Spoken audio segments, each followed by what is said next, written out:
Bonsoir, bonsoir à tous, ravi de vous retrouver. Ça vous regarde en version déconfinée, c'est parti.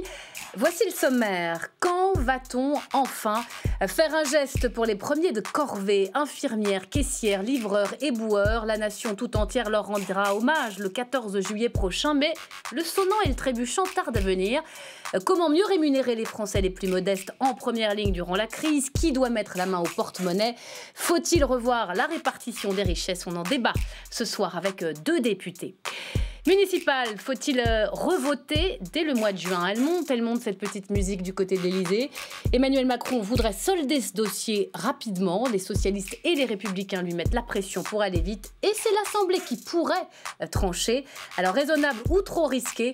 On se pose la question ce soir. Enfin, le jour d'après, le numérique. Nouvel épisode de notre collection d'entretiens. Ce soir, l'économiste Daniel Cohen nous alerte sur les dangers d'une numérisation du monde à la faveur de cette crise. Voilà, ça vous regarde, vous avez le programme. Sans oublier la chronique de Thomas Després, une députée dans la tourmente, j'ai nommé Laetitia Avia. Ça y est, cette fois vous savez tout, on y va.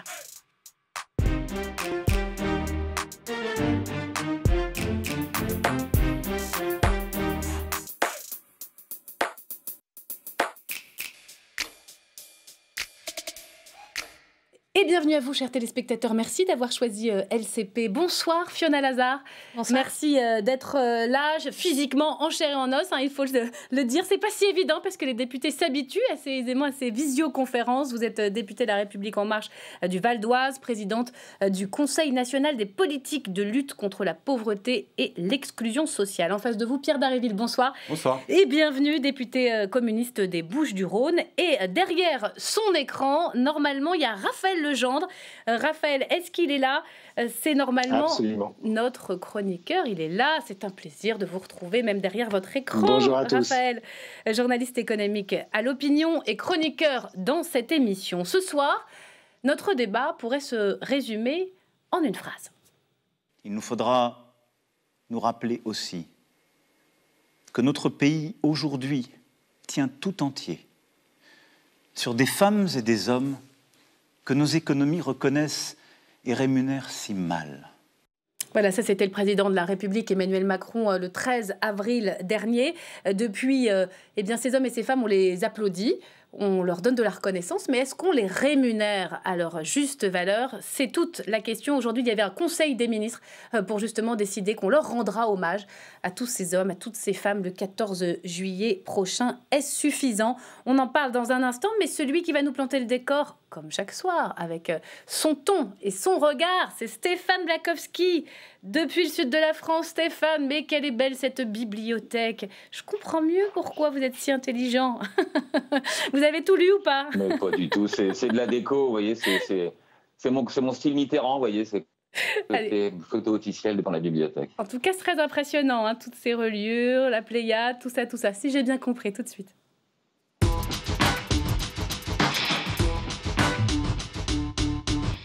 Alors, si j'ai bien compris ce soir, Stéphane.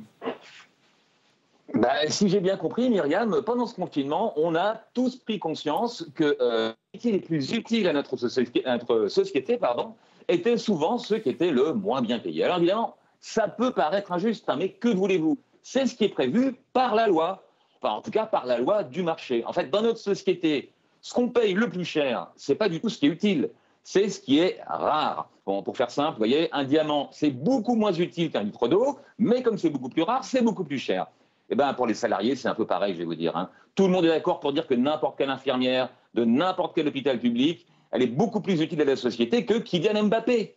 Oui, mais voilà, il n'y a qu'un seul Kylian Mbappé, notre Kiki national, alors qu'il y a 300 000 infirmières dans les hôpitaux publics. Alors, vous me direz, si cette loi du marché, elle est injuste, voilà, il faut remettre en cause le capitalisme. Non, mais franchement, là, je m'emballe un peu, mais c'est pas que je sois devenu un révolutionnaire exalté.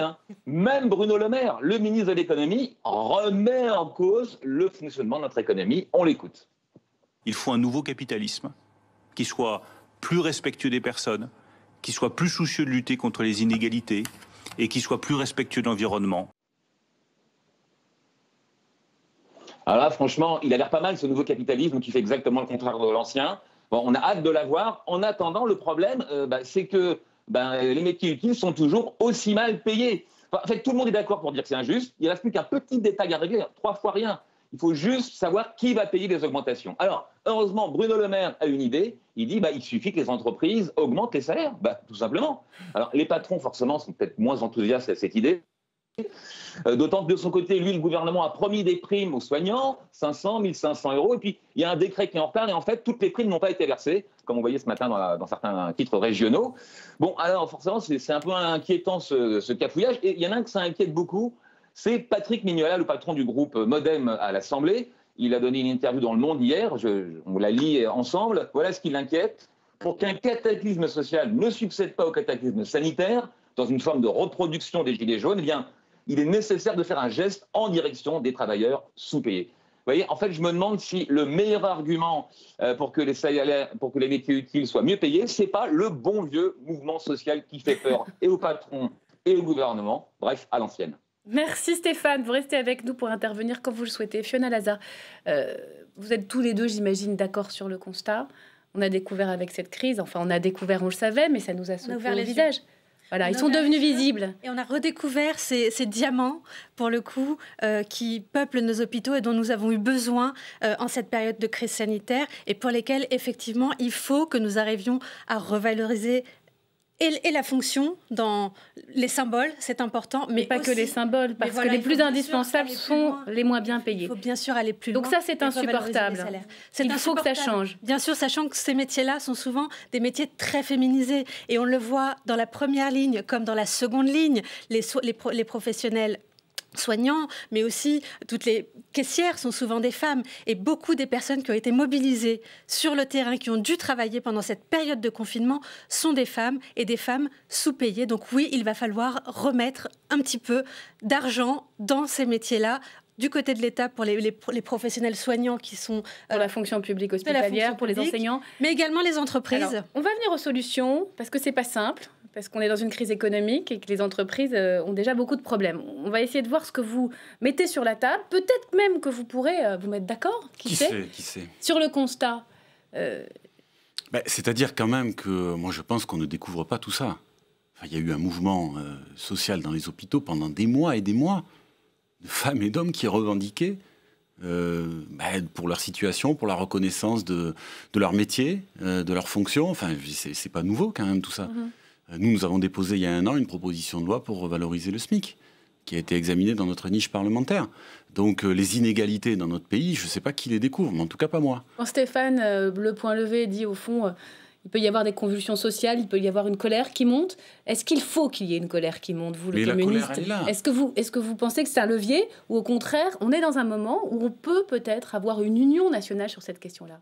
La question sociale. Moi, j'attends des actes et je pense que je ne suis pas le seul. C'est-à-dire que c'est bien joli de distribuer des médailles, d'avoir des belles paroles en direction de ces femmes et de ces hommes, mais ce qu'ils attendent, c'est d'être véritablement reconnus. On avait déposé un amendement qui est à plusieurs reprises dans la dernière période, par exemple, sur la limitation de l'écart de salaire dans des entreprises, de 1 à 20. C'est énorme déjà, énorme, hein. Bon, cet amendement a été repoussé. Donc les inégalités, c'est partie intégrante du système dans lequel nous sommes aujourd'hui et qu'il faut effectivement, je crois, fortement mettre en cause. Donc on a véritablement, enfin à mon avis, de une boîte à outils. Oui, non, mais si vous voulez, c'est la reconnaissance des métiers, la reconnaissance du travail. C'est les deux qu'il faut avoir. Et donc ça passe effectivement par du salaire, mais pas que. Ça passe aussi par, dans les entreprises, reconnaître la qualification des gens. D'accord. Alors, on va venir dans le détail des propositions, mais il y a quand même quelque chose que disait Stéphane tout à l'heure, c'est cette prime 1 500 € pour les soignants. Ils ne l'ont toujours pas touché. Le décret a mis du temps à être signé. Il va l'être, assure le gouvernement. D'ailleurs, ça énerve beaucoup Laurent Berger. Écoutez-le. Il ne faut pas qu'on les oublie. Et il ne faut pas qu'on les oublie en termes de reconnaissance demain. Et c'est pour ça que je suis incroyablement agacé que le décret qui instaure les primes, le paiement des heures supplémentaires, ne soit pas encore sorti. Fiona Lazar, ce genre de retard, c'est déjà un mauvais signal. Oui, on est dans une période qui est particulière, une crise sanitaire qui est massive et effectivement, des engagements ont été pris, ils doivent être tenus et dans les meilleurs délais parce que ces personnes-là ont des besoins de reconnaissance, et plus que de reconnaissance, elles ont besoin que ces primes qui ont été annoncées leur permettent aussi de boucler les fins de mois. Mais comment vous l'expliquez? C'est la bureaucratie, la centralisation de l'État, sa lourdeur, ça prend trop de temps, il y a trop de choses à faire en même temps? Je crois qu'effectivement, dans la période que nous vivons, il y a beaucoup de choses à faire en même temps, et que la bureaucratie peut prendre un certain temps et parfois beaucoup trop de temps. La question est maintenant de savoir quand est-ce que ce sera fait. Je plaide pour que ce soit le plus rapidement possible, qu'on corrige le tir et que les engagements qui ont été pris soient tenus dans les meilleurs délais pour répondre aux engagements qui ont été pris devant les Français. Stéphane? Mais je me demandais, là, parmi les hypothèses évoquées pour expliquer le retard, il y avait l'urgence, le fait qu'on n'ait plus beaucoup de temps. Est-ce qu'on ne peut pas considérer que l'amateurisme du gouvernement est une hypothèse aussi qui expliquerait qu'un mois n'a pas été suffisant pour rédiger un décret?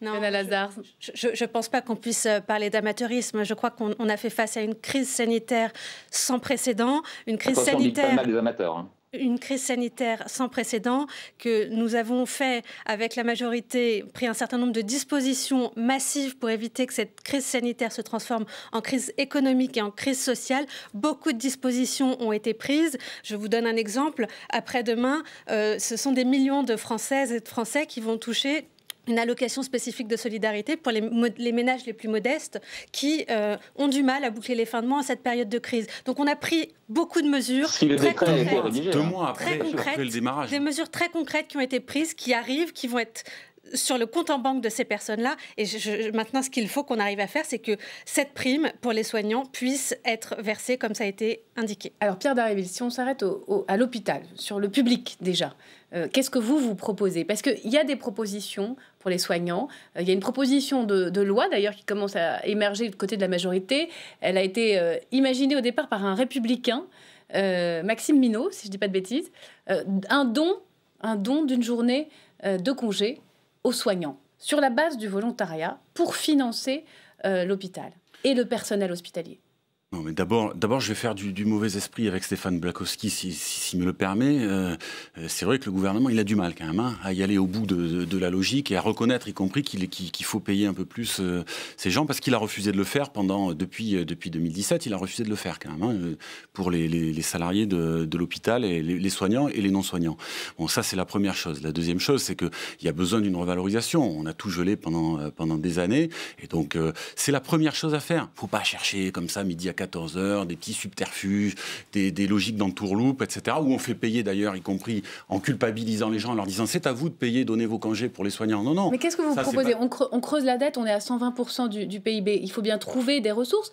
Cette idée d'un don, non, mais les ressources, d'un jour elles de existent. congé. Vous avez distribué des dividendes ont été distribués à l'appel en 2019. On atteint des sommets, des records. Bon, ça pose jamais de problème à personne. On continue. Donc il faut partager les richesses autrement. Bon, ça c'est une réalité.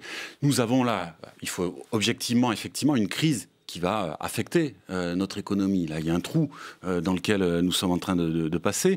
Donc, il faut qu'on absorbe ce choc.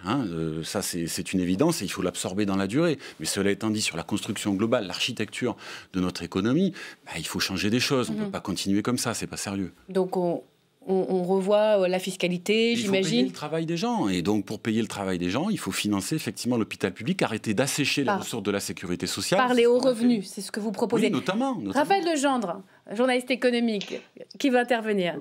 Raphaël. Oui, moi j'ai une interrogation, effectivement. D'abord, il serait peut-être bon de rappeler que 8 milliards d'euros vont être fléchés vers l'hôpital et vers France Santé Publique. Ça a été inscrit dans le dernier projet de loi de finances rectificative, donc cet argent va venir. Mais moi, je pose la question, c'est-à-dire qui paye pour cela? Et il y a un sujet qu'on n'a pas encore évoqué, c'est celui de l'organisation de l'hôpital, où 50% de la masse salariale, et ce sont des fonctionnaires qui s'occupent de l'administration en réalité.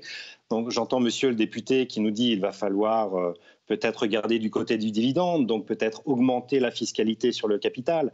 Le capital, c'est ce qui va manquer drastiquement pour sauver nos entreprises, leurs fonds propres. Donc est-ce que c'est vraiment le moment, alors qu'on va se prendre en pleine face une récession qu'on n'a pas connue depuis 1944, d'augmenter encore les impôts, alors que la France est, on l'a dit 1000 fois, le pays déjà le plus taxé au monde. On a, vous l'avez dit, une dette qui va monter à 115 ou 120% du PIB. Qui va payer? Allez, Pierre Dharréville, oui. Moi, je crois que la question question centrale, mais elle est très bien posée à sa façon par notre intervenant, c'est qui décide? C'est l'argent qui décide? C'est ceux qui ont l'argent qui décident? Ou c'est la démocratie, c'est nous qui décidons de comment on emploie les richesses qu'on produit? C'est ça le sujet. Aujourd'hui, et de manière massive, c'est effectivement ceux qui ont les capitaux qui décident où est-ce qu'il est investi. Et c'est un problème. Donc une conférence sociale, par exemple, avec l'ensemble des syndicats, comme le réclame Laurent Berger ou Patrick Mignola, qui est MoDem dans la majorité, ça peut être une manière de bien décider? Moi, j'ai beaucoup apprécié quand ils ont sorti ce texte, parce que ça fait des mois, voire des années, même avant que cette majorité n'arrive au pouvoir, que nous demandons une grande conférence sur les salaires.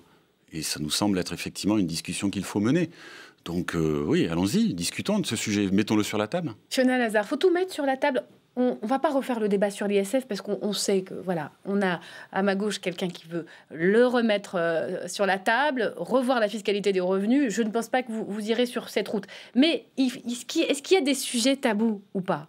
Je crois que cette crise, elle doit nous amener à remettre beaucoup de cartes sur la table et qu'effectivement, ce sont des questions que nous devons nous poser. Y compris la fiscalité des hauts revenus. Y compris la fiscalité des hauts revenus, même si on sait qu'effectivement, aujourd'hui, il y a quand même 3 salariés sur 4 qui sont payés par l'État dans la crise que nous sommes en train de vivre. Donc, il faut quand même que c'est du souffle aux entreprises, que les entreprises puissent se relever. Comment on fait? Les hauts revenus doivent pouvoir contribuer à leur mesure. Comment on fait pour dire à une entreprise il va falloir augmenter les salaires alors qu'elle traverse une crise économique très importante? On peut le faire, il y a des incitations fiscales pour ça. Pourquoi ne pas augmenter le SMIC? C'est ce que propose Pierre Dharréville. Est-ce que c'est raisonnable dans la période? C'est possible? Vous savez, depuis le début du quinquennat, on a pris beaucoup de mesures d'encouragement pour que les entreprises augmentent les salaires. Je pense notamment à la question de l'intéressement et de la participation, y compris dans les plus petites entreprises avec la loi Pacte. Et puis, l'État a aussi participé à... Donc, mieux rémunérer le travail? Oui, par les entreprises. Et également, l'État a pris sa part avec la prime d'activité pour permettre aux plus bas revenus de gagner en pouvoir d'achat. Donc ça, c'est une proposition, généraliser l'intéressement. Et la participation, aller plus loin. Et puis, bien sûr, il faut que les organisations professionnelles se parlent avec les syndicats et que, oui, des augmentations soient décidées par les entreprises avec des incitations fiscales, pourquoi pas, de la part de l'État. Stéphane, sur le SMIC, vous vouliez intervenir? Ah oui, j'entendais qu'il y avait des projets de grandes réunions, un Grenelle, comme on dit, un Grenelle du pouvoir d'achat. Alors, je rappelle que Grenelle, c'est quand même une réunion qui a eu lieu après mai 68, sous la pression de la rue, sous la pression des salariés, et qui a eu une augmentation de 35% du SMIC à l'époque. Mais ça ne s'est pas fait sans la pression. C'est pas le gouvernement de l'époque qui s'est d'un seul coup dit « mais c'est insupportable que les travailleurs utiles gagnent moins leur vie ». Je ne crois pas que ça se soit passé comme ça. Hein. Donc il faut des contre-pouvoirs, il faut une pression citoyenne pour obtenir à la fin que les indispensables soient justement et mieux rémunérés, c'est ça l'idée? Je crois de toute façon qu'il y a dans ce pays, comme dans le monde entier, effectivement, un affrontement, un conflit d'intérêts qui existe. Hein. Et donc, il faut que ça doit se passer. Il faut que les gens puissent se faire entendre. Mais vous pensez je crois qu'ils n'ont pas été beaucoup entendus quand même depuis 2 ans et demi. Hein. Mais là, on est à un moment charnière. Justement, à ce moment charnière, ça ne peut pas se passer autrement que dans la violence parlementaire. On a lancé une plateforme qui s'appelle Le Jour d'après, qui a permis de donner la parole à la société civile, aux citoyens, aux associations, aux syndicats. On a eu 26 000 personnes qui ont participé, 66 parlementaires, 22 ateliers qui se sont tenus et plusieurs centaines de propositions. Et l'une des propositions phares qui est ressortie de cette consultation, c'est la revalorisation des salaires des soignants. Alors, le montant qui est évoqué, c'est 200 €. Pourquoi 200 €? Je ne sais pas vous dire si c'est le chiffre qui est le bon, mais en tout cas, c'est ce qui est ressorti de cette consultation. Mais sur un point de méthode, il faut embarquer tout le monde. Vous craignez des convulsions sociales? Est-ce qu'il va y avoir de la casse? Si vous ne faites pas ces gestes vite, il risque d'y avoir beaucoup de colère. Je crois qu'on a vécu une période difficile avec la période des Gilets jaunes. On sort d'une période difficile avec la crise du Covid. Je crois qu'il serait dangereux pour le pays de retomber dans une période de crise avec des violences réelles. Donc, je pense qu'il faut prendre les mesures. C'est aussi pour ça que toutes les mesures d'urgence ont été prises, pour les plus fragiles, pour sauver les entreprises, pour sauver les emplois. Et il faut continuer. Je pense que la revalorisation des bas salaires doit faire partie de l'agenda. Revaloriser les bas salaires, est-ce que vous allez le faire? À suivre. On va faire le point avec Raphaël pour terminer sur la casse sociale, justement. Qu'est-ce qui peut se passer en termes de destruction d'emplois? Jusqu'où l'économie peut s'effondrer? Ben oui, Myriam, effectivement, on parle déjà de hausse de salaire, mais la priorité pour les semaines et les mois qui vont arriver, ça va être la préservation de l'emploi. Je vous donne un chiffre. 453 800, c'est le nombre d'emplois qui ont été détruits au premier trimestre, après seulement 2 semaines de confinement. Pour vous donner un ordre de grandeur, c'est grosso modo le nombre d'emplois qui avaient été créés depuis l'élection d'Emmanuel Macron il y a 3 ans. Et malheureusement, ce n'est pas fini. L'OFCE, par exemple, l'organisme de prévision de Sciences Po Paris, estime qu'à la fin du déconfinement, on pourrait arriver à 620 000 emplois détruits. Ça veut dire quoi? Ça veut dire qu'on a déjà probablement dépassé la barre des 10% de chômage en France. Est-ce qu'on sait qui a été touché? Oui, alors malheureusement, les plus précaires, un quart des contrats d'intérim et de contrats courts ont été détruits au 31 mars. C'est près de 300 000 personnes qui ont ainsi perdu leur emploi. Et ça, c'est que la première vague. Ils l'ont perdu parce que les entreprises n'avaient pas de visibilité sur l'avenir. Ce sont aussi les premiers qui vont retrouver des emplois quand l'activité, même partiellement, repartira. Mais il y a une deuxième vague qui va arriver. Cette deuxième vague, c'est celle des 12,4 millions d'actifs qui sont aujourd'hui au chômage partiel et dont on sait qu'une partie ne retrouvera pas son emploi quand l'État retirera ce dispositif d'assistance respiratoire du chômage partiel. Les estimations varient sur la part de ces gens qui ne retrouveront pas, mais il faudra ajouter à cela aussi tous les jeunes diplômés qui vont arriver cette année sur le marché de l'emploi, 700 000 jeunes qui vont arriver à la rentrée sur un marché aux portes closes. Tout ça dans l'ensemble, ça donne entre... Alors, les variations sont très larges, mais entre 600 000 et 3 millions de chômeurs supplémentaires d'ici 1 an qui pourraient compter la France. Alors, l'État, bien sûr, réagit face à cela. Des mesures sont en place. Des mesures pour les jeunes devraient être présentées à la rentrée dans le plan de relance par Bruno Le Maire. Et chez Muriel Pénicaud, on réfléchit à réorienter les salariés des secteurs qui sont le plus touchés par la crise. On pense au tourisme, à l'hôtellerie, à la restauration, pour les réorienter vers les secteurs qui sont en demande, comme le bâtiment, une partie du commerce, des aides à la personne, les transports ou la logistique. Bon, ce sujet est absolument majeur. Pourquoi? Parce que le travail, c'est le principal déterminant de la confiance des Français. Et sans confiance, les Français ne consommeront pas dans les mois et les années à venir. C'est pourtant le principal levier de la croissance. Et c'est ce qu'avait souligné Édouard Philippe en parlant d'écroulement de l'économie. Voilà. Et donc, on a un président de la République qui est face à un problème majeur, qui est l'inversion de la courbe du chômage. Peut-être que ça vous rappelle quelqu'un d'autre, Myriam. Absolument, ça me rappelle quelqu'un d'autre. Merci Raphaël. D'ailleurs, c'est le dessin de CAC dans votre journal, dans l'opinion. Aujourd'hui, voilà, il explique les choses en un dessin bien mieux que je ne saurais le faire. Merci beaucoup. Vous avez du boulot. Comment on répond à une crise sociale en même temps qu'à une crise économique. Bon courage et peut-être, qui sait, l'Union nationale sera peut-être au rendez-vous un peu plus tard. Elle ne l'est pas aujourd'hui. Merci à vous. Cette question à présent. Faut-il revoter en juin prochain pour les municipales? On se souvient de l'avalanche de critiques et même des cas de contamination après le premier tour. C'était 1 semaine avant le confinement de tout le pays. C'était le 15 mars dernier.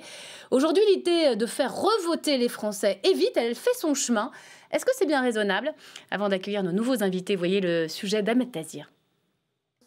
Souvenez-vous, c'était il y a 2 mois. Un premier tour des élections municipales maintenu en pleine crise sanitaire et des citoyens très inquiets. Je ne sais pas si j'irai. Dans les 15 jours, ça va évoluer parce qu'effectivement, il y a des morts supplémentaires chaque jour. Moi, j'irai voter, je suis même assesseur. Je vais donc me ramasser tous les virus s'il y en a qui traînent. Résultat, les vainqueurs des dernières élections et les maires sortants ne se sont toujours pas passé le relais et l'exécutif est sorti affaibli dans cet épisode. Je crois que depuis le début, et notamment à travers la question des élections municipales, qui ont été maintenues au même moment où on annonçait la fermeture des cafés, des restaurants, des commerces, au même moment où on demandait aux personnes les plus âgées de rester chez elles, a tout de suite installé une forme d'incompréhension dans l'opinion, sentiment d'injonction contradictoire. Et très souvent dans les crises de ce type, quand on part du mauvais pied en termes d'opinion publique, c'est très difficile d'inverser la tendance par la suite. L'imbroglio va prendre fin d'ici le 28 mai. À cette date, les conseils municipaux élus dès le premier tour auront désigné leur maire. C'est le Premier ministre qui l'assure.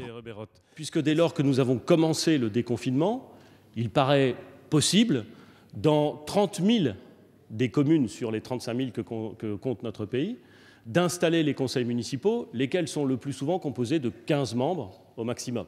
Restent 5000 autres communes, les plus grandes principalement, qui attendent un second tour. Le PS, comme la droite, favori dans de nombreuses villes, veulent l'organiser d'ici l'été. Ils mettent en avant l'argument économique. Évidemment, le plus tôt sera le mieux, si les conditions sanitaires le permettent. Pourquoi ? Parce que la relance du pays passera aussi par une relance de la commande publique et que les communes représentent 70 à 80% des commandes publiques. Et donc, si on veut relancer l'emploi, il faut relancer le BTP et donc installer les conseils municipaux d'une part, ce qui sera prévu dans la semaine du 23 au 28 mai, mais également donner des nouvelles équipes municipales et terminer ces élections. Un second tour en juin, salle des 4 colonnes à l'Assemblée nationale, tous ne partagent pas cet avis. Il y a ceux pour qui il ne faut pas faire la même erreur qu'en mars dernier. Question simple, est-ce qu'il faut organiser le second tour des élections municipales en juin ou en septembre? Réponse simple, est-ce que le gouvernement a un masque par électeur à mettre à leur disposition à l'entrée du bureau de vote, avec du gel hydroalcoolique, des protections pour les assesseurs, pour les présidents de bureaux Au mois de juin. Au mois de juin. Moi, je crois que non. Mais... Donc report. Écoutez, tout dépend des moyens qui sont mis à disposition par le gouvernement. Il n'y a que lui qui peut répondre. Moi, je pense qu'à partir du moment où les cafés ne sont pas réouverts, c'est-à-dire qu'on ne peut pas tenir des réunions dans des cafés tels que ça se produit lors d'une campagne électorale, à partir du moment où on comprendra qu'il est difficile de faire du porte-à-porte pour aller voir les gens, qui est assez classique lors d'une élection, c'est délicat d'imaginer qu'on puisse tenir un second tour dans ce contexte-là. Il n'y aura pas de campagne électorale. Dans l'entourage d'Emmanuel Macron comme d'Édouard Philippe, on affirme qu'ils sont favorables à ce que le second tour se tienne le plus vite possible. Le gouvernement attend l'avis du Conseil scientifique pour se prononcer. Il est attendu au plus tard le 23 mai. Bonsoir Anne Jeunetet. Bonsoir. Et merci d'être là. Vous êtes députée La République En Marche des Français de l'étranger, ceux qui habitent en Asie principalement. Vous êtes également médecin, consultante en risque sanitaire lié au risque pandémique. C'est à l'élu, mais aussi à la médecin que je vais m'adresser ce soir. Bienvenue Emmanuel Rivière. Bonsoir. Merci d'être avec nous. Vous êtes spécialiste de l'opinion, directeur général France de Kantar Public. Et bonsoir Philippe Laurent. Oui, merci. Très bien, merci. Merci d'être là. Vous êtes le maire UDI de la ville de Sceaux, dans les Hauts-de-Seine. Vous avez largement... vous êtes arrivé en tête du premier tour aux dernières municipales. Donc, dans votre commune, vous êtes secrétaire général de l'Association des maires de France, l'AMF, qui, avec d'autres associations de maires, était entendue par les députés cet après-midi. Je vais commencer par vous, Philippe Laurent. Sommes-nous réellement prêts? Pourquoi vous militez pour la tenue au plus vite de ce second tour dès le mois de juin? Alors, dire qu'on nous militons, ce n'est pas tout à fait exact. Ce que nous disons, c'est la chose suivante. D'abord, il faut que les communes et les intercommunalités, qui sont de très gros investisseurs et qui joueront un rôle très important dans la relance économique, puissent être à pied d'œuvre et puissent donc prendre des décisions le plus rapidement possible avec des équipes qui auraient été totalement légitimées. Il ne vous a pas échappé qu'il y a eu 30 000 communes qui ont élu finalement leurs élus au premier tour.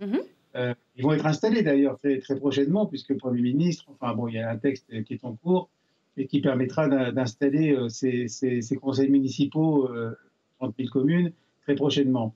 Mais les 5 000 autres communes pour lesquelles le premier tour n'a pas été conclusif, ce sont en fait généralement des villes moyennes et grandes, et ce sont elles qui investissent le plus. Donc par conséquent, il est quand même important pour la reprise économique, pour la relance, que ces équipes soient à pied d'œuvre le plus vite possible. Expliquez-nous peut-être, monsieur le maire, expliquez-nous pourquoi... Allez-y, terminez. Parce que ce que je veux dire, c'est que la responsabilité de l'organisation de ce second tour au mois de juin, elle appartient pleinement et au gouvernement et naturellement au Parlement. Si les conditions sanitaires, si le Parlement et le gouvernement estiment que les conditions sanitaires ne sont pas réunies, eh bien, nous ne militerons pas spécialement pour l'organisation du second tour au mois de juin. Je crois qu'il faut que ce soit clair. Très bien. Je voulais revenir sur la question économique. Un maire qui est en place, un maire sortant, qui reste maire de sa commune, il ne se sent pas légitime d'investir ou de donner des permis de construire pour l'avenir, ou il n'a pas le droit de le faire. Pour bien comprendre cette question de la commande publique. Oui. Non, bien sûr, le maire actuel, le maire qui est en place à l'heure actuelle, il est pleinement légitime. Il peut le faire. Il faut aussi qu'il ait l'accord de son conseil municipal sur un certain nombre de sujets. Il ne peut pas faire n'importe quoi, le maire. Mais, actuellement, il ne peut pas forcément s'autoriser du fait qu'il est un peu en stand-by. C'est ça ce que vous voulez dire? Oui, parce qu'il ne serait pas moralement acceptable qu'un maire qui est qui est en balance ou qui n'a pas cette certitude d'être maire, puisque, là, encore une fois, c'est vrai pour 30 000, mais pas pour les 5 000 autres, il ne serait pas moralement acceptable que ce maire engage par trop les finances de sa collectivité sur des années. Donc, il y a des projets qui sont forcément, sinon annulés, mais en tout cas suspendus à l'heure actuelle. Merci Philippe Laurent. Vous êtes sensible à ces arguments-là? Il y a un argument économique en pleine crise. Est-ce qu'on peut se permettre, au fond, de reporter, sine die, ce second tour? Alors, j'entends l'argument économique et je l'entends tout à fait, d'autant plus que je suis moi-même élue municipale maintenant. Depuis le premier tour, je fais partie des 30 000 communes dont le conseil municipal a pu être élu dès le 15 mars. Et donc, j'ai hâte d'avoir notre exécutif désigné entre le 23 et le 28 mai prochain. Mais en même temps, nous avons un enjeu sanitaire derrière qui ne peut pas être ignoré. On reste dans l'ambition, et je crois que l'ensemble des Français la partagent, de les protéger. On n'a pas du tout envie de compter les décédés. Ce n'est pas l'objectif. On veut que l'ensemble de l'économie reparte, bien entendu, dans les meilleures conditions sanitaires qui soient. Et puis, un second tour des municipales, ce n'est pas juste une date. C'est toute une campagne qui précède. Donc, l'analyse de la situation sanitaire doit se faire à la lumière de toute cette durée de campagne.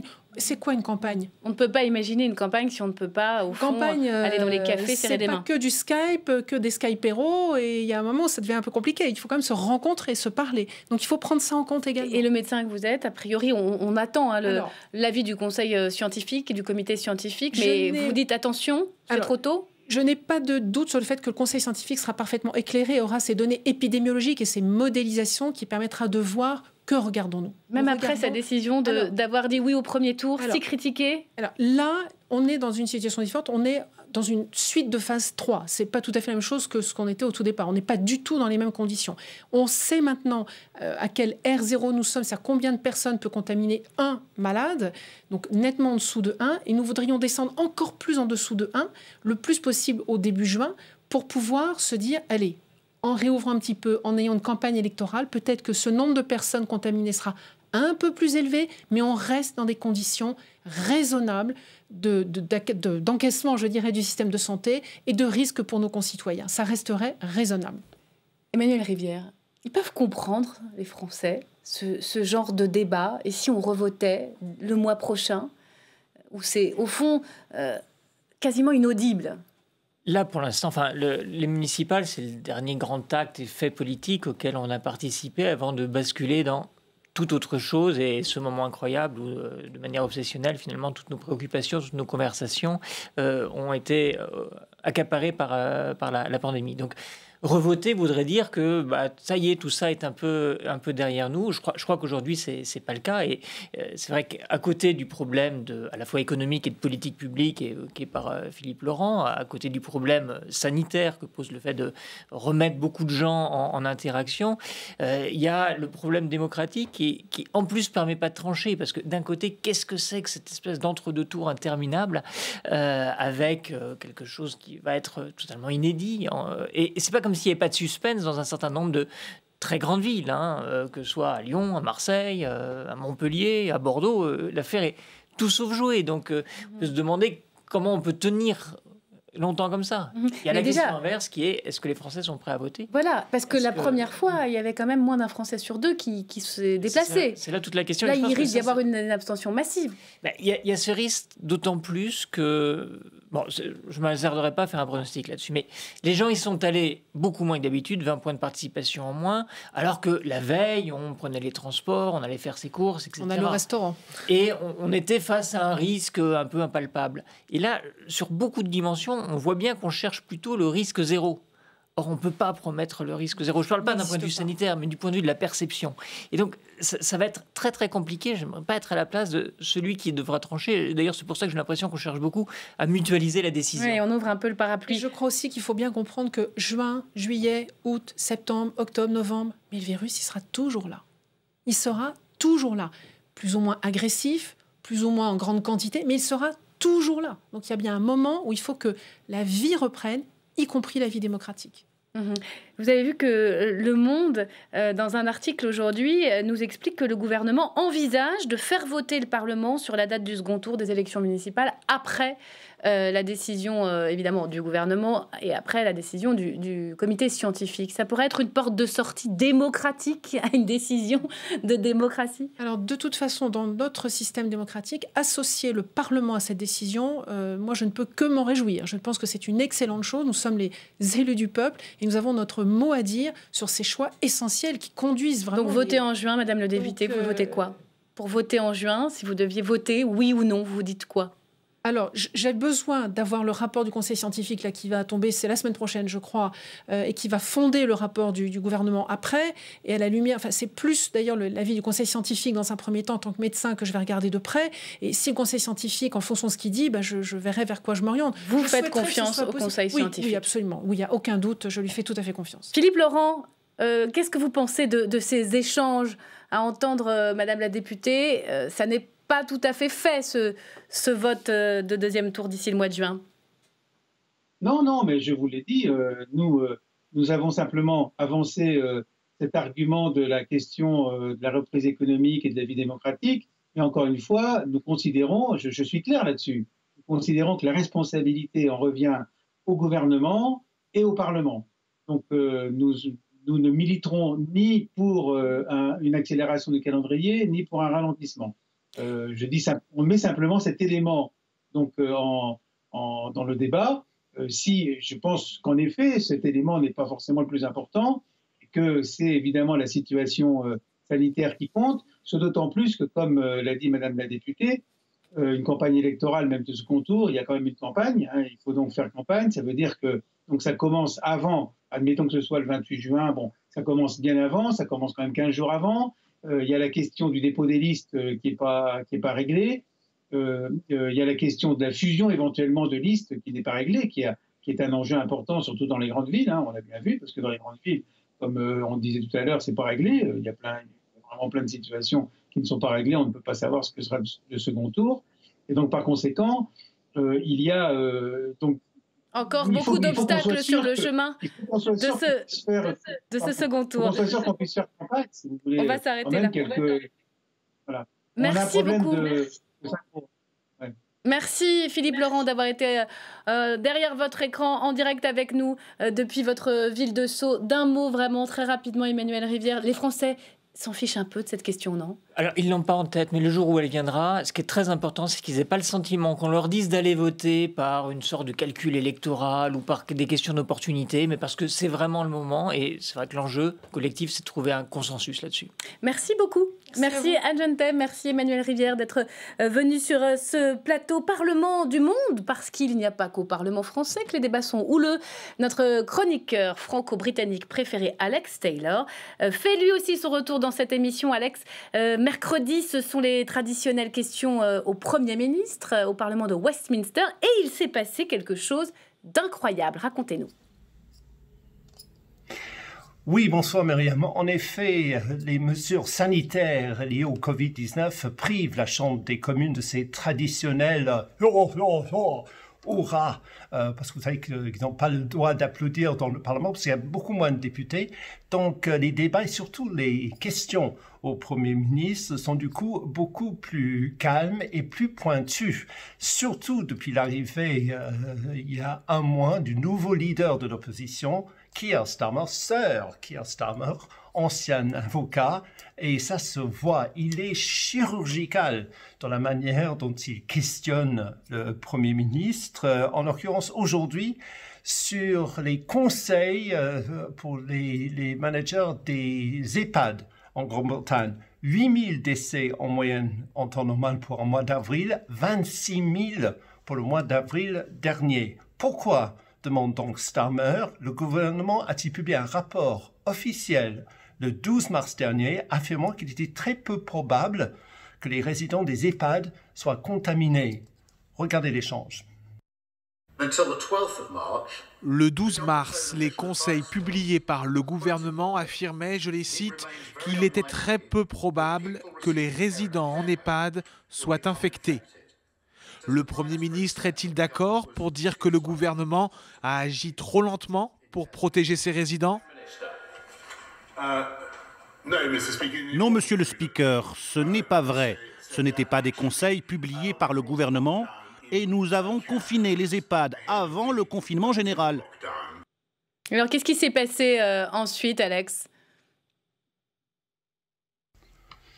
Comme je vous disais tout à l'heure, Johnson fait face non seulement à un simple avocat, mais surtout à l'ancien directeur des poursuites pénales en Grande-Bretagne, the Director of Public Prosecutions, qui ne laisse rien filtrer. À peine 1 heure après l'échange que vous venez de voir, Keir Starmer a écrit au Premier ministre une lettre officielle exigeant que Johnson revienne au Parlement s'excuser d'avoir menti devant les députés. Mentir à la Chambre des communes, c'est quelque chose qui ne se fait pas du tout. Voici la lettre. Je cite, « Par temps de crise, il est plus important que jamais que l'on puisse compter sur l'exactitude des informations données par le gouvernement. » Mais plus largement, si vous voulez, c'est tout le style Johnson qui est mis en cause. Il a gagné le Brexit avec son appel en anglais du bluster. C'est un peu l'art et la manière de dire tout et n'importe quoi, mais avec beaucoup d'enthousiasme.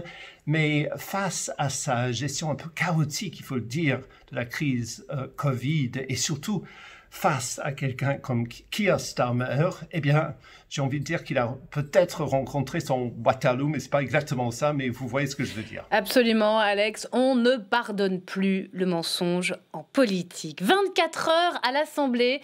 À présent, c'est l'heure du carnet de route de Thomas Després. Thomas, il est où Thomas ce soir ? Oui, regardez Myriam, c'est ici, dans l'hémicycle, que les députés sont en train d'examiner la proposition de loi qui lutte contre les contenus haineux en ligne. C'est le premier texte à l'Assemblée depuis la crise du coronavirus. Je vous raconte tout ça dans ma journée à l'Assemblée. Alors c'est une lecture définitive, ce texte il est déjà venu à l'Assemblée et au Sénat, il est porté par Laetitia Avia qui est députée La République En Marche de Paris et il vise à mettre fin à l'impunité de la haine sur Internet et à obliger les plateformes à supprimer les contenus haineux, un texte plus que d'actualité pour Laetitia Avia. Quand on laisse les plateformes fixer les règles du jeu, fixer le curseur, choisir quel sujet prioriser dans la modération, ce sont les victimes qui payent. Alors aujourd'hui, nous reprenons les rênes. Concrètement, le texte oblige les plateformes à supprimer toute incitation à la haine et à la discrimination, qu'elle soit à caractère raciste, religieux ou liée à l'orientation sexuelle, et ce, 24 heures après le signalement, sous peine d'une grosse amende. Et pour les contenus à caractère pédopornographique ou terroriste, ce délai est réduit à 1 heure après leur signalement. Alors, sans contester la nécessité de lutter contre la haine sur les réseaux sociaux, l'opposition craint des effets pervers. C'est une loi en vérité qui va pratiquer un arbitraire, ou du moins qui va donner la possibilité à des grands opérateurs d'organiser une censure quasi immédiate. Et donc nous aurons là quelque chose qui va évidemment réduire la liberté d'expression. Alors forcément, la majorité lui a répondu. Ce qui n'est pas autorisé dans la vraie vie ne doit plus l'être non plus dans la vie numérique. Et cela doit être encadré et c'est ce que permet cette loi, avec des outils adaptés. Voilà pour la discussion, Thomas, sauf que à peine discutée, cette proposition de loi de Laetitia Avia, elle a été percutée par une polémique. La députée marcheuse, elle est mise en cause par le site d'information Mediapart. Elle est accusée d'avoir tenu des propos racistes. Oui, exactement, ça tombe très mal. Une enquête titrée « Laetitia Avia, la députée LREM qui horrifie ses assistants ». 7 pages dans lesquelles un journaliste recense des messages dans lesquels la députée aurait tenu des propos racistes, homophobes ou sexistes à l'encontre de ses collaborateurs. Capture d'écran à l'appui. Ce matin, Laetitia Avia a réagi sur Twitter.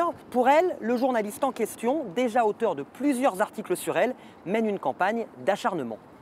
Bonjour David Perrotin. On se serre pas la main. Est-ce que vous vous acharnez sur Laetitia Avia? Elle parle d'acharnement, moi je parle d'une information, d'intérêt public. C'est pas seulement des bribes de documents qu'on révèle, c'est des témoignages circonstanciés recoupés avec la preuve que des instances internes à l'Assemblée nationale ont également été saisies. Alors de son côté, Laetitia Avia a répondu qu'elle allait porter plainte. Ce qu'elle conteste plus particulièrement, c'est le détournement de messages privés sortis de leur contexte pour faire dire autre chose. On a le sentiment qu'on a fait un ramassis de tout ce qu'on pouvait pour tenter de construire un article, mais qui au final est quand même gravement accusatoire, qu'on publie la veille du jour où elle porte un projet de loi qui, lui, inquiète beaucoup de gens. Hein. Et donc, elle lutte contre la haine sur Internet et elle en est quasiment la première victime. Et dans l'hémicycle tout à l'heure, le secrétaire d'État au numérique, Cédric O, a apporté son soutien à Laetitia Avia. Ça fait 1 an que je travaille quasiment quotidiennement avec Laetitia Avia. Et que laisser penser qu'elle puisse être raciste ou homophobe est un non-sens absolu.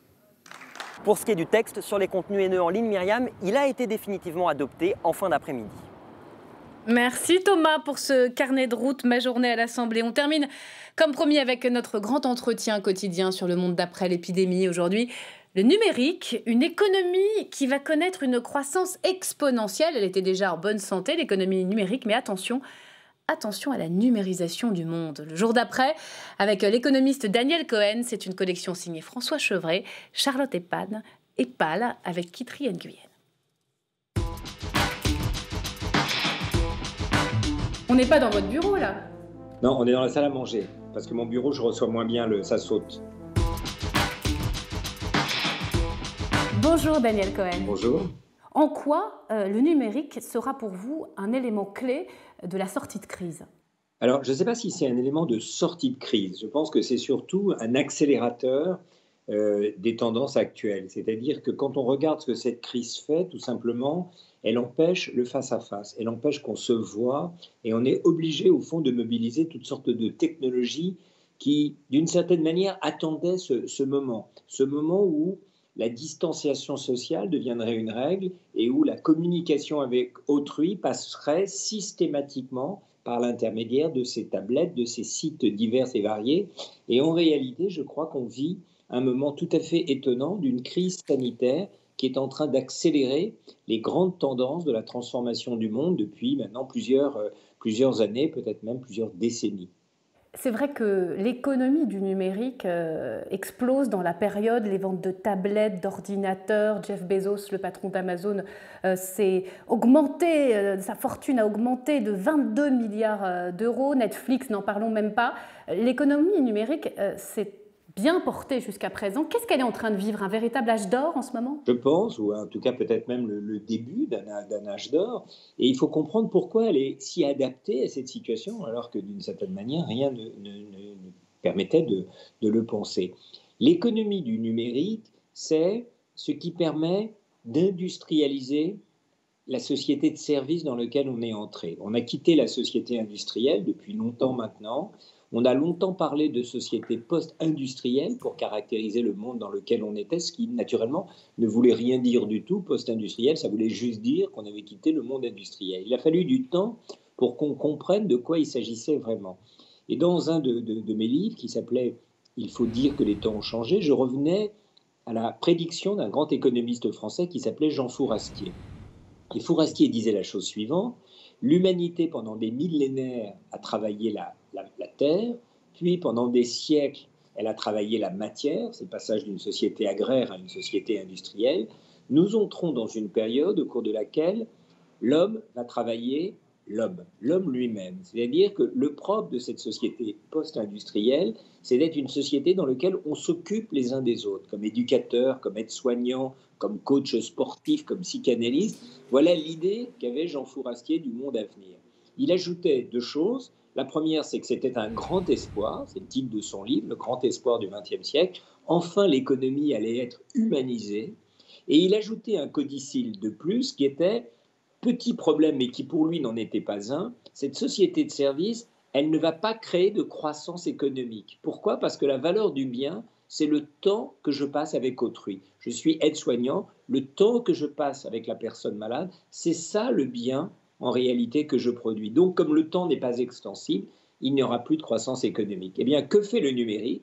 Il est en train d'apporter entre guillemets une solution à ce problème de fourastier. Il est en train d'industrialiser cette économie de face à face. Comment? Eh bien, en nous faisant passer par les tablettes et autres qu'on est en train d'utiliser, c'est-à-dire en numérisant les relations de face à face, en faisant que vous soyez une information que je peux traiter, en faisant que, en cliquant sur quelque chose, j'ai accès à plusieurs clients à la fois peut-être, je vais entrer dans une phase où la croissance va redevenir possible, mais une croissance qui n'est pas du tout celle qu'avait prédite Fourastier, une croissance en réalité déshumanisante, mettant à distance le prestataire et le client. Bref, le type de croissance que ce moment de confinement rend propice. Oui, ce nouveau capitalisme numérique dont vous parlez, il irait jusqu'où? On peut numériser jusqu'où? On peut numériser le monde? Eh bien, lui pense, les GAFA, les gens qui travaillent à la Silicon Valley, les spécialistes de l'intelligence artificielle, pensent que tout peut être numérisé. L'intelligence humaine peut être numérisée, vos émotions peuvent être numérisées, ce que vous êtes, votre état de santé peut être numérisé. C'est peut-être une des choses les plus claires de cette période, c'est que la médication à distance va progresser. On va avoir des tablettes qui vont être capables de faire un diagnostic avec un médecin à l'autre bout, très loin. Je ne dis pas que le travail humain va nécessairement disparaître, mais la relation de face à face va être réduite à la portion congrue. Il y a un film qui est formidable pour comprendre ce qui se passe, c'est le film Her, H-E-R, le film dans lequel le héros, incarné par Joaquin Phoenix, tombe amoureux d'un logiciel. Et on comprend pourquoi, parce que ce logiciel est merveilleux. Il a la voix de Scarlett Johansson, il connaît tout du héros, il connaît ses fantasmes, ses phobies, elle est capable de lui chanter des chansons, de lui lire des récits, de promener. De temps en temps, il y a quand même besoin d'une relation physique. L'amour, ça passe aussi par le corps. Alors, en effet, pendant 2 heures, une femme vient faire l'amour avec Joaquin Phoenix. C'est la voix de Scarlett Johansson qui parle encore.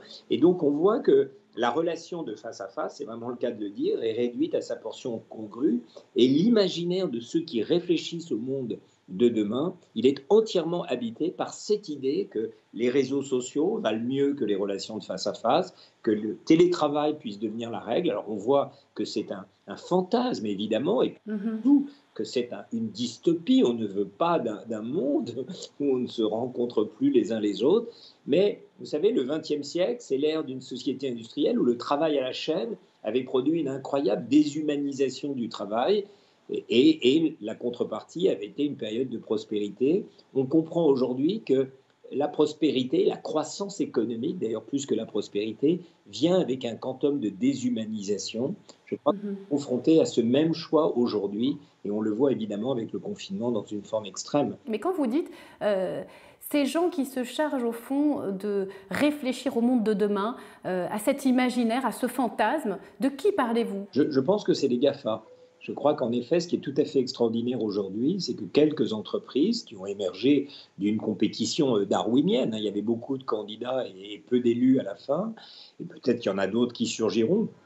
Les Netflix, etc., ne faisaient pas partie du trio de tête au départ, et donc le jeu n'est pas terminé. Mais ce qui est certain, c'est qu'il y a un très très petit nombre d'acteurs qui sont en train, en effet, de définir le monde de demain. Et la différence qui est inquiétante, c'est que avant, peut-être d'une certaine manière, les innovations étaient faites à l'intérieur des entreprises. Il y avait des ingénieurs, il y avait des ouvriers. Au fond, on était à la recherche d'une ergonomie optimale. Bon, avec, encore une fois, tout le quantum d'horreur que ça a pu vouloir dire dans l'organisation du monde de travail. Mais ça venait de l'intérieur des entreprises, cette recherche d'efficacité. Là, ça vient vraiment en extériorité. C'est-à-dire, Apple réfléchit et Google a toutes sortes de manières de faire la médecine autrement. Ça ne vient pas des médecins, ça ne vient pas des hôpitaux, ça vient du dehors. Donc c'est un monde proche de la science-fiction parce que c'est celui-là qui nourrit l'imaginaire de ces acteurs, de ces jeunes qui dans la Silicon Valley cherchent l'application tueuse qui va remplacer les avocats, qui va remplacer les médecins, qui va remplacer les coachs sportifs, qui vont remplacer les agences de voyage. Voilà, c'est là que tout l'imaginaire de ces nouveaux inventeurs se situe. Et oui, l'État est souvent à la remorque, est à la traîne. Et moi, je le regrette profondément. J'aimerais que ce soit les hôpitaux, que ce soit les enseignants qui aient la main sur ces nouvelles technologies. Ce n'est pas le cas aujourd'hui. Et pourtant, après cette crise, et vous le dites très bien, on s'est rendu compte qu'il y avait des métiers essentiels, des indispensables. À l'heure où on pense à robotiser les caissières, on se rend compte de leur rôle aussi fondamental dans le contact. À quel horizon vous situez cette potentielle numérisation du monde, cette nouvelle économie numérique? Je crois que c'est maintenant déjà que ça commence. Déjà, quand vous rentrez dans un bureau, vous avez presque toujours la même scène, des gens derrière un écran d'ordinateur qui ont été inventés dans les années 80. Donc on était à la chaîne dans les années 20 et ensuite dans la société industrielle d'après-guerre. Aujourd'hui, on est en ligne. Donc c'est déjà le cas qu'on est... Alors comment résister ? D'ailleurs, est-ce qu'il faut résister à cette économie déshumanisante où tout se ferait à distance? Je crois qu'il faut résister. Il faut faire advenir un autre monde si c'est possible. Je disais, il faudrait que les hôpitaux aient la main sur ces technologies pour bien optimiser le rapport entre le patient et le soignant, en voyant où sont les besoins. Et on comprend encore une fois que les technologies peuvent aider à faire les choses mieux, mais sans jamais briser le lien entre les deux. Je crois que les enseignants aussi ont des nouvelles technologies qu'ils doivent pouvoir utiliser peut-être pour changer la manière dont ils enseignent, mais certainement pas pour casser le lien entre les enseignants et les élèves, et beaucoup de choses comme ça. Donc il faut résister. Le langage de mai 68 pour lutter contre la société industrielle, métro, boulot, dodo, etc., je pense reste valide. On voyait qu'il y avait une critique profondément humaniste du monde industriel des années 60 qui, malgré toutes les promesses de richesse, était considéré par la jeunesse des 60s, les hippies aux États-Unis ou les gauchistes en France, comme déshumanisant. Et on a armé en quelque sorte une critique culturelle, humaniste, artiste, disaient les sociologues du monde hier. Il faut résister à ça. Il faut résister à l'idée que tout se passe dans les réseaux sociaux. Il faut résister à l'idée que voilà, on peut produire de l'information sur ces réseaux sans passer par des journalistes. Il y a un petit travail un peu corporatiste des différents métiers à faire, mais qui peut être révolutionnaire. C'est ce que disait Bourdieu il y a quelque temps. Être corporatiste, parfois, c'est résister à la moulinette de l'histoire dans le bon sens, justement. Alors, résister aux GAFA, vous l'avez dit, ça c'est pour les géants du numérique, du privé, parce qu'il y a évidemment des vrais problèmes de liberté publique, et on l'a déjà vu avant cette crise, avec la circulation des données personnelles. Les États eux-mêmes ont-ils d'ores et déjà ces datas? Est-ce que les États eux-mêmes peuvent participer à cette potentielle surveillance généralisée ou cette économie du numérique? Alors, c'est peut-être un des effets, j'espère, pas mauvais de cette crise sanitaire. C'est vrai que quand on parlait, dans un ouvrage qui a été publié l'année dernière, de capitalisme de surveillance, le point de départ de l'analyse, c'était de dire on est dans une société de surveillance, mais à la différence des régimes de surveillance anciens, ce sont des sociétés privées qui vous surveillent. Et pour pousser un peu le paradoxe, la surveillance des régimes totalitaires, c'était pour vous empêcher de vous exprimer. Là, c'est un peu l'inverse. On a un capitalisme de surveillance, mais qui veut que vous vous exprimiez, qui veut que vous sortiez toutes vos lubies, vos fantasmes, etc., pour pouvoir justement vous offrir des solutions à tout ça. Vous rêvez d'être peintre, on va vous donner des logiciels qui vont vous permettre de l'être, etc. Donc c'était quelque chose de très différent de l'idée qu'on avait des sociétés totalitaires, même si elles le sont, parce que c'est du biopouvoir, pour parler comme Michel Foucault, c'est-à-dire on vient vous chercher dans les replis de votre intimité pour tout savoir de vous. Maintenant, avec la crise sanitaire, les États vont prendre la main sur ces données aussi. Il y a un petit peu un débat sur la question de savoir si les applications qui vont permettre de tracer les gens à proportion de nos contacts vont rester vraiment des données privées dans les portables, ou si c'est un grand ordinateur de l'État qui va permettre de le surveiller. Les États comme la Corée et autres, c'est l'État, dans son grand serveur, qui sait ce que vous devenez. Il y a une formule que les GAFA proposent, il y a une alliance Apple-Google, qui est celle avec laquelle travaille l'État français, pour avoir une formule où c'est dans votre portable. Mais à ce moment-là, c'est le portable, c'est l'iPhone qui a les données, donc c'est les GAFA. On a l'impression qu'on n'a pas d'autre choix que l'État d'un côté ou les GAFA de l'autre. C'est pour ça que je plaide pour une troisième voie, celle dans laquelle ce seraient les hôpitaux qui auraient les données. Ce serait beaucoup plus rassurant pour tout le monde. Je pense que c'est ça la voie que les Français préféraient. Est-ce qu'ils en sont capables? Je crois, hélas, que non. Il faut choisir entre cette alternative, l'État central, pas les hôpitaux, l'État central, avec le numéro de sécurité sociale, etc., qui sait tout. Ce n'est pas la carte vitale qui va être le passeport de ce monde, ou les GAFA. Ce n'est pas très réjouissant. Merci beaucoup, Daniel Cohen. Ça fait froid dans le dos, mais c'est passionnant. Merci beaucoup. Merci.